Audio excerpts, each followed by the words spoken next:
Hi everyone, আজকে বানাবো রবীন্দ্র নৃত্যের জন্য একটা জুয়েলারি সেট। এটা বানানোর জন্য প্রথমেই নিয়েছি একটা বাটি প্রিন্টের কাপড়ের টুকরো আর পিচবোর্ড। আমি বানাবো হাড়, কানের, চুড়ি, টিকলি আর মুকুট, তাই সেই মতো শেপ অনুযায়ী পিচবোর্ডগুলো কেটে নিয়েছি। এরপর কাপড়ের টুকরোটা দিয়ে সেই পিচবোর্ডগুলোকে কভার করে নিয়েছি। কভার করা হয়ে গেলে এর চারধারে সাদা একটা লেস লাগিয়ে নিয়েছি। তারপর একে একে কানের হাড় এগুলোও বানিয়ে নিয়েছি।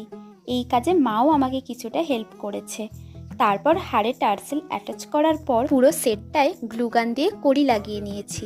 যাই হোক, অল ওভার সেটটা দেখতে কেমন লাগছে অবশ্যই কিন্তু কমেন্ট করে জানাবে। আর তোমরা যদি এরকম সেট আমার থেকে অর্ডার করতে চাও বা যে কোনো জিনিস অর্ডার করতে চাও, তাহলে আমার ফেসবুকে আমার ইনবক্স করে নিও। আজকের মতো বাই। কে দেখে না ভালে না জানে না দায় রে দিশাহারা।